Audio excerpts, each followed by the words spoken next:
दोस्तों, कई बार हमारे जीवन में ऐसी घटनाएं घटती है जो हमें अंदर तक झकझोर देती है, जो हमारे आत्मविश्वास को तोड़ देती है।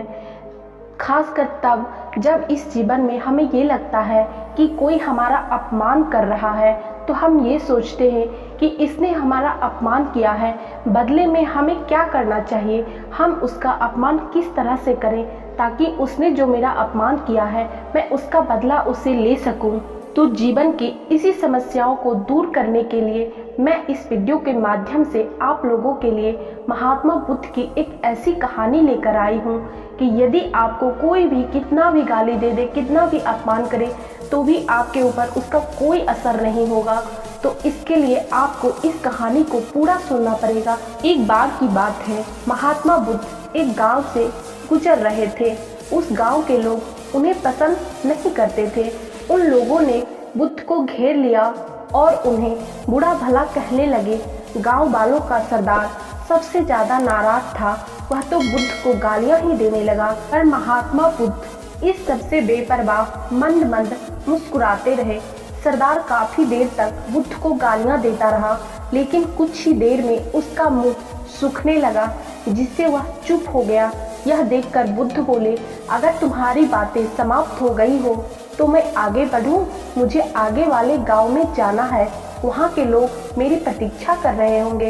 यह देखकर गांव का एक व्यक्ति बोला, हम लोग तुम्हारा इतना अपमान कर रहे हैं, तुम्हें गालियां दे रहे हैं, लेकिन तुम इसका जवाब देने के बजाय मुस्कुरा रहे हो। तुम इसकी प्रतिक्रिया क्यों नहीं देते? उसकी बातों को सुनकर महात्मा बुद्ध बोले, बस तुमने आने में देर कर दी। यदि तुम 10 वर्ष पहले आए होते तो मजा आ जाता, क्योंकि 10 वर्ष पहले मैं भी तुम्हारी तरह था।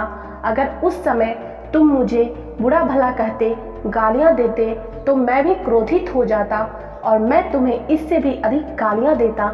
हो सकता है हाथापाई पर भी उतर आता, पर अब मैं आगे बढ़ गया हूँ। अपना क्रोध, घृणा सब पीछे छोड़ आया हूँ। अब मैं उस जगह पर पहुँच गया हूँ जहाँ तुम्हारी गालियाँ पहुँचने में असमर्थ है। तुमने मुझे गालियाँ दी, यह तुम्हारी भावना, लेकिन तुम्हारी यह भावना मुझ तक पहुँच ही नहीं रही। मैं इससे आवेशित तभी होऊंगा जब मैं इसमें भागीदार हो जाऊंगा, जब मैं इन्हें स्वीकार कर लूंगा।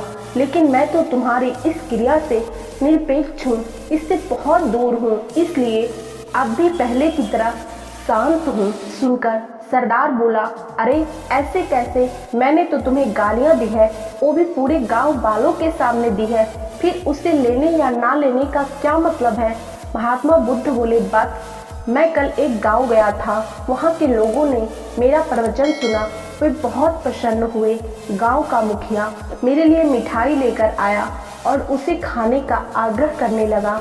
मैंने कहा कि मेरा पेट भरा हुआ है, इसलिए मैं इसे ग्रहण नहीं कर सकता। यह सुनकर वह व्यक्ति मिठाई वापस लेकर चला गया, क्योंकि जब तक मैं कोई चीज़ लूँगा ही नहीं तो कोई मुझे कैसे दे पाएगा? इसमें तो मेरी सहमति आवश्यक है ना? हाँ, ये तो है। एक व्यक्ति ने बुद्ध का समर्थन किया। महात्मा बुद्ध ने पुनः पूछा, जब मैंने मिठाई लेने से मना कर दिया तो उन लोगों ने उस मिठाई का क्या किया होगा? व्यक्ति ने जवाब दिया, उन्होंने मिठाई अपने घर वालों में बांट दी होगी। महात्मा बुद्ध ने कहा, ठीक कहा तुमने, उस मिठाई की तरह तुम मेरे लिए गालियां लेकर आए हो और चाहते हो मैं इन्हें ग्रहण कर लूं, पर भाई मैं इन्हें लेता ही नहीं। अब बताओ तुम इनका क्या करोगे? उस व्यक्ति के पास इसका कोई जवाब नहीं था। महात्मा बुद्ध फिर बोले, मुझे तुम पर दया आती है बस। अरे क्रोध तो मुझे तब आएगा जब मैं ये गालियां ले लूंगा, और जब मैं गालियां लेता ही नहीं तो क्रोध का तो सवाल ही नहीं उठता।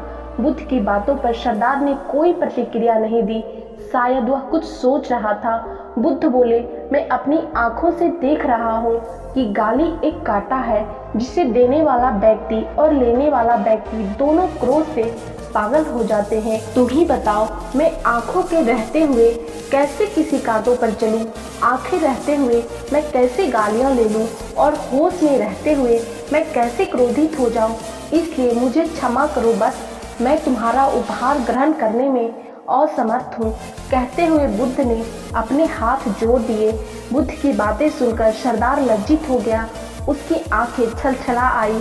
उसने कुछ कहना चाहा पर उसके होठों ने जवाब दे दिया और जब उसे रहा नहीं गया तो वह बुद्ध के चरणों में गिर गया। दोस्तों, कई बार हम में से ज़्यादातर लोग यही समझते हैं कि हमारे दुखों का कारण कोई दूसरा व्यक्ति है, और जब हम ऐसा मानते हैं तो हम अपने नियंत्रण की कमी और अक्षमता को अनदेखा करते हैं, और वास्तव में ये हम पर निर्भर करता है कि हम दूसरों के द्वारा प्रदान की गई नकारात्मकता को स्वीकार करते हैं या नहीं। अगर नकारात्मकता को स्वीकार करते हैं तो हम अपने पैरों पर कुल्हाड़ी मारते हैं, और जब हम अस्वीकार कर देते हैं तो घृणा, क्रोध, हिंसा हर किसी से मुक्त हो जाते हैं। और ऐसे भी कि जब किसी दूसरे ने मेरे लिए अच्छा कहा तो मैं उसकी बातों में आकर प्रसन्न हो गई, और किसी दूसरे ने मेरे लिए बुरा कहा तो मैं उसकी बातों में आकर दुखी हो गई। तो इसका मतलब है कि मेरा जीवन मेरे नियंत्रण में नहीं है, मेरा जीवन किसी दूसरे के नियंत्रण में है। इसलिए आज से आप लोग ध्यान रखिए कि किसी दूसरे के बातों में आकर ना ही तो खुश होना है और ना ही दुखी होना है। हमें अपने कर्मों पर खुश होना है और दुखी होना है। दोस्तों, महात्मा बुद्ध की ये कहानी आपको कैसी लगी कमेंट करके जरूर बताना। और हाँ, चैनल पे नए हो तो चैनल को सब्सक्राइब करके बेल नोटिफिकेशन जरूर प्रेस कर लेना।